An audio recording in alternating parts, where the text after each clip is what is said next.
Non-Monogamy Help is a podcast where your questions about open, non-monogamous or polyamorous relationships are answered. Our host, Lola Phoenix, will consult a licensed therapist with over a decade of experience to address your problems. Names and locations have been changed or censored to keep your questions anonymous. You're listening to Non-Monogamy Help, the podcast. Hello and welcome to episode 51 of the Non-Monogamy Help podcast. I'm Lola Phoenix. Please send your questions to nonmonogamyhelp@gmail.com and they'll either be read in the podcast or the column anonymously. You're more than happy to choose which one you prefer. If you would like to read the columns and listen to the podcast, you can do so at nonmonogamyhelp.com. Subscribe to our newsletter by going to go.nonmonogamyhelp.com/email and follow us on Twitter at nonmonogamyhelp. If you want to support the columns and the podcasts, please consider becoming a patron. Even $1 a month helps support the daily running of the columns and the podcast and choose a general vote of support. You can do that by going to patreon.com/Lola Phoenix. If you donate $5 or more a month, your name with your permission will be read at the end of the podcast. Let's get to this week's discussion question. If this is the first time you're hearing this, every week before I read the letter, I put forth a discussion question that you can use with your friends, partners, metamors, anyone else that you'd like to get to know a little bit better. I also answer the question myself briefly to give you a little bit of context. This week's discussion question is, what is the biggest lesson you've learned from previous relationships? And this might be a doozy. What is the biggest lesson that I've learned? Now, see, the problem with this question and with me is that the key word in this is learned. What is the biggest lesson you've learned? Not what is the mistake you continue to make. Maybe that's what the discussion question should be, since I'm feeling so inclined. What is the mistake that I keep making that I have not learned from previous relationships? I'm going to tell you what that is. The mistake that I keep making is that because of the background that I have had, I continue to think that people just being nice to me is a lot more meaningful than it actually is. And I think this is actually quite common with a lot of people on the spectrum, to be honest. It's not just me. I think it's probably quite common among children from neglectful households. The thing is that if you grow up with continuous either people not treating you at all well or ignoring the shit out of you, then you kind of go, when someone even shows you like a little bit of attention, you're like, oh my god, and you think that it means a lot more than it does, and that sort of means that you start to develop feelings for people quite quickly sometimes, and yeah, it is kind of rough. And the other problem that I have with this is that my response to that sort of thing is to give, because even though I don't like co-sign the people who came up with the love languages are actually really, really helpful in terms of kind of figuring out how you like to express and accept love. And I like to express love through acts of service. That's kind of, I do it through all of them except, well, even gift giving, I do all of them, but acts of service is like the thing that I go to. So generally speaking, if I'm going out of my way to help you, it doesn't necessarily mean that I want to be romantically involved with you, but it means that I like you, and it means that I care about you. I don't just go out of my way. I do care in general about all humans, and I do charity work, but if I'm specifically trying to make your life better in some way, it does mean that I care. And so my problem is that I will often kind of default to this, and I just end up doing shit for people who don't give a fuck about me, to be blunt. I end up doing way too much and devoting too much of my energy and time and care to people who just clearly are just, it's not even that they mean anything personally by it, and it's like I don't blame people who aren't necessarily interested in me or who don't necessarily want to be my friend. Like, I get it, that's fine, but the problem is that I'm so kind of focused on the fact that there are these little signs from them that they like me, and it's not really signs, it's just, Anyway, so that's what I haven't learned, and I won't go into it to detail, but it's for my personal life. Recently, unfortunately, I have found out that I have not learned this lesson. And it sucks. Really sucks. Really hate it. Really, really hate it. I'm talking way too much in this week's discussion question, but I just have to get it off my chest. It's really shitty. And since I'm like on the ace spectrum as well, I don't get attracted to people very often. And so when I do get attracted to people and it ends up being like this, it's just really shitty. So yeah, that's I don't even, what is the discussion question this week? It is, what is the biggest lesson you've learned or not learned from previous relationships. And I'm going to stop being salty, and I'm going to end the discussion question now. And let's get to this week's letter. All right. Thank you so much for listening through all of that bullshit. Thank you.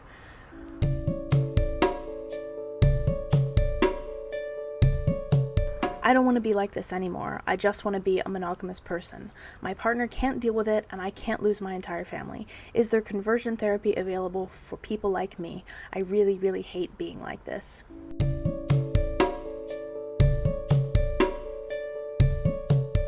Before I get to my response to this week's letter, I want to make sure I do one little plug that supports the podcast. A lot of my advice involves encouraging people to seek therapy, and that can be hard. You can't always find a therapist that's near you. Sometimes they're not polyamory friendly, sometimes they're not LGBT friendly, sometimes they're not whatever kind of identity that would help you feel more connected to them. It can be really, really hard to find a therapist that gets you. And if that's the case, you can't find a therapist in your immediate area, then you can try BetterHelp. BetterHelp is an online platform where you can find a therapist and chat to them online, send them messages, and you know, it's a lot simpler sometimes than face-to-face therapy. You could be like me and really struggle to get to a therapist's office. And BetterHelp does also offer some financial support options if traditional therapy isn't affordable for you, and that's another reason you haven't pursued therapy. So if you want to try it, support the podcast, you can go to betterhelp.com/non-monogamy help, no hyphens, and you can get 10% off of your first month. And why not? Give it a try. Now, let's get to my response to this week's letter.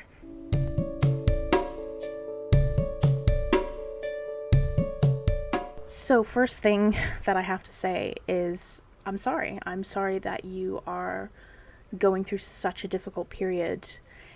It's hard because your letter's so short to really understand what it is that's happening, but I can understand that you are going through a lot of things right now, and yeah, I just plain basic empathy, I'm really sorry that you're having to deal with this and that you feel like everything is about to fall apart. To answer your question, in a really short answer, no. Conversion therapy doesn't work for the things that it's supposedly supposed to work for. So as far as I know, and I don't know the history of conversion therapy, so I could be wrong, but conversion therapy started as a way to supposedly make gay people be less gay. And that doesn't work. It never has worked. It's traumatizing. And there's a reason why it's banned in a lot of places, because you cannot force somebody to do something that is against their nature. And I'm not going to argue about nature and nurture, and because I think that it's so much more complicated than we give it credit for. But I do know that, like, on a basic level, the thing that I always compare sexuality to, and you could equally extend to how we choose to do our relationships, is taste. So I really, really like salmon. It's my favorite food. I really, really hate capers. I'm not gonna like capers more if someone shoves them down my throat. If someone forces me to eat nothing but capers, that's not gonna make me like capers anymore. In fact, it might make me hate capers more. It might make capers truly traumatizing for me. So, unfortunately, there is no thing. If you really, really want non-monogamy, if you really, really want polyamory, whatever it is that you're hoping to find, you really can't force yourself to want something else. Equally, if your partner isn't wanting polyamory, you can't force them to want it. You just can't. Unfortunately, that's just not how things work. What I would say to you is that I did write something. I wrote something recently called 13 Mistakes That People Make When They Try Polyamory. And I do think I was going to record the entire article as a podcast episode, and I still may do that one day on a break. But I would say that that might be something that you might look at, because I do think that I don't know anything about your situation. I don't know if you've tried it. I don't know if your partner's tried it, or if you've just suggested it and your partner's been like, hell no. You know, I don't think that there are always cases where, you know, even if somebody is like, when they first react to polyamory, that it's necessarily a bad thing. And it's always worth continuing to have discussions about things. But I do think that you do need to do a little soul searching. It sounds like you're not the kind of person that can just go to being monogamous, unfortunately. But I would look up 13 mistakes people make when trying polyamory. It basically goes through some of the things that some of the mistakes that people make, because I do think sometimes if you try polyamory and you try it with some of these things in place, it can just like shoving capers down your throat.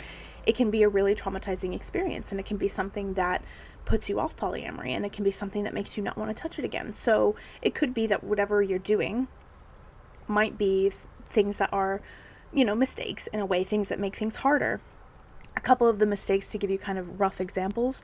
The first thing that I notice a lot of people do is making rules to try and stop their emotions. When you kind of decide on a non-monogamous relationship, you are deciding on an essentially different relationship structure. And I don't think that people always get that. I think that people just think it's like an upgrade to monogamy, and they don't realize that it is a different way of doing things. And so a lot of times when people first start or decide to open their relationship, they'll make rules that try to reassure their partner, like, I won't love anybody else but you. And that's a very common monogamous reassurance, so people feel reassured by that. That kind of thing freaks me out personally, but it is something that tends to reassure people. So it tends to be a promise that people make when they open their relationship. There are a lot of problems with that promise. I go into it in my article, and that is one thing that doesn't work. And anytime you create a rule, you need to also imagine what your plan will be if that rule is broken. You need to think about what the rule is designed to prevent, because so many people make rules that are just designed to stop emotions or prevent negative emotions from happening, and you just can't avoid that. The second thing is about anchors. So, like I say, and I've said in the podcast, I've said in my columns, say it all the time, agreeing to non-monogamy means agreeing to a situation where your partner doesn't spend 100% of their time with you. And there are monogamous relationships that are like that. There are plenty of monogamous people who have situations that are like that. But the thing is that if you are choosing polyamory, then I think that you really need an anchor that is something you can hold on to when things are getting really hard. And the anchor is usually what polyamory brings to your life. So what are the benefits outside of keeping your relationship that polyamory brings to your life? The thing is that if your partner doesn't have that anchor, if they are holding on to the monogamous relationship you had, then no amount of reading is going to change, is going to make them see that it's different and want that difference if they don't want that difference. In the same way, you can't force yourself to want monogamy if that's not what you want. That is another thing. I think that people also don't expect they'll be afraid, which is a huge thing, and you can't reassure your partner out of anxiety if your partner has anxiety. So that's another thing.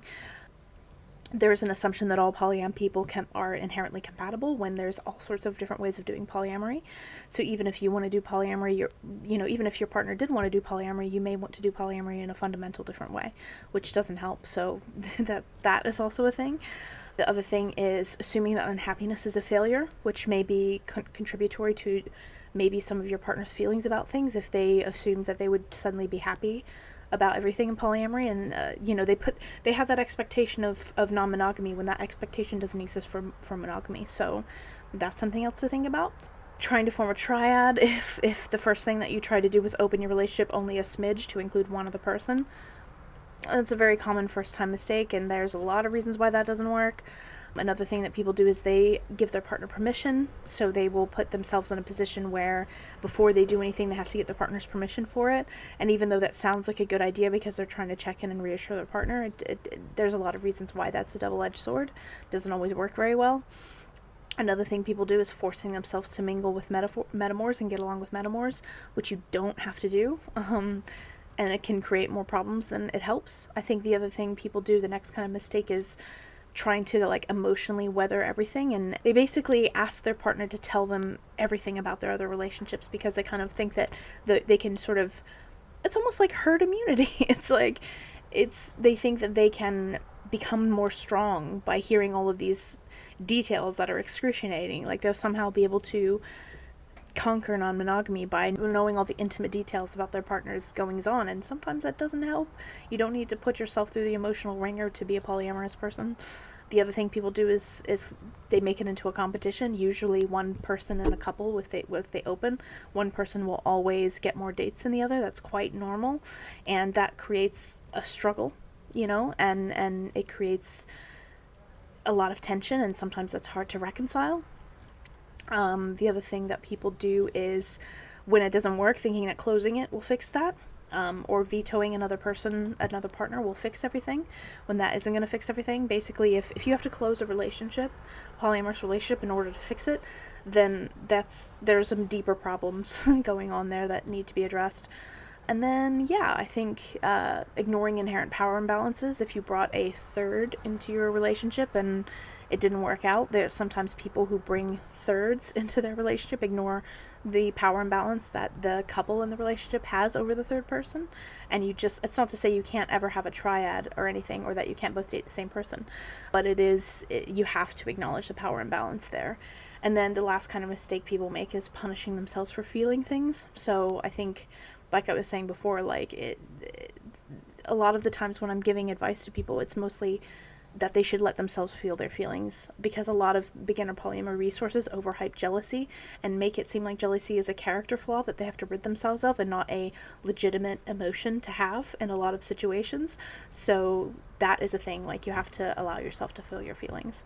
There's also some other things I talk about when it comes to polyamory and starting from cheating is a thing that happens a lot when they sort of feel like their partner is pushing polyamory because there's a window of opportunity. Like, maybe they've always been interested in this person, and then now this person's broken up with their boyfriend, and they're like, "Ooh, that can be a thing that can put a lot of pressure on things." Dating exes or coworkers is another thing that people often do. But the last thing that I always say, and what I think that you should do, find a polyamory friendly therapist and talk through this. Find a polyamory friendly couples therapist, and talk through this, because I just think that like, if you're so desperate and you just want all this to be over with, I totally get that in terms of just wanting to change and be monogamous, but you really can't force yourself to be monogamous. You just can't, unfortunately. It's just not how things work. It is understandable for you to fear losing your family and fear losing this relationship, but there is a such thing as a sunk cost fallacy, which is the idea that the more you kind of dig this hole, you think, well, I have to keep digging because I've digged so far, and you keep putting effort into a situation that isn't actually helping you, because only for the reason that you've already put so much into it. If you have kids, I can tell you from personal experience, kids are better off with two separated parents who are happy than with two people who are together and miserable. Unfortunately, that is the case. Having separated parents isn't the end of the world. It is kind of difficult to deal with sometimes, and it is a change, but it's not the end of the world, and you shouldn't stay together for the kids. Speaking as someone whose parents tried to do that, please don't do that, because you are setting the example as a parent for your child of what a healthy romantic relationship looks like. They do catch on to certain behaviors even without them consciously thinking it. They will kind of see what you're doing and then go, is that what I should be doing in a relationship? And you don't want to give them the wrong message about what they should be looking for in a romantic relationship. So being separated is sometimes much better for that. And also, like, you never lose your family in terms of your relationship with your children, unless your partner is threatening to, take away your custody, in which case you should talk to a lawyer. But you won't lose that. You will always have that. And you shouldn't also stay with your partner just for the sake of keeping the family together. Your relationship with yourself is pretty damn important. Staying true to yourself is pretty damn important. You only have one freaking life, and you can't spend it doing shit that you're just gonna regret and feel miserable about later on. Like, a better parent and a better person in general is someone who isn't filled with regret and frustration and anger because of the choices that they've made. So I hope this helps, and good luck.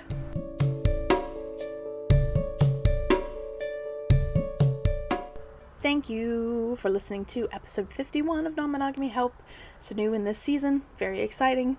If you want to be an amazing person, you can donate to the Patreon. Donating $5 or more a month means your name, with your permission, will be read at the end of the podcast, if you so choose. This week's current patrons are Laura Boylan, Chris Albury-Jones, Duke, and James Wardell. If for whatever reason you can't become a patron because life happens, and I totally get it, if you can take just 5 minutes to log into iTunes, find the podcast, rate and review it, I would really, really, really appreciate it. If you rate and review the podcast, it helps me get it out to different people, and it just is like a little, it's a great thing to see. Like, when I log onto iTunes, I just check the podcast, and it's like, oh, we've gotten another rating, another review. It's like, it's really nice. You don't have to leave a review if you don't want to. If you don't know what to say, it's absolutely fine. If you just do a rating, that's absolutely fine. But yeah, if you can't give any money, that is also appreciated. Or if you're giving money and you want to help some more, that's also appreciated. So yeah, thank you again for listening this week. You will get a new column next Friday and another podcast episode in a fortnight. Thanks again for listening. You've been listening to Non-Monogamy Help. Our podcast music has been provided by Chris Albury-Jones at albury-jones.com, and the art was made by Dom Jung at domduong.com. Thank you for listening.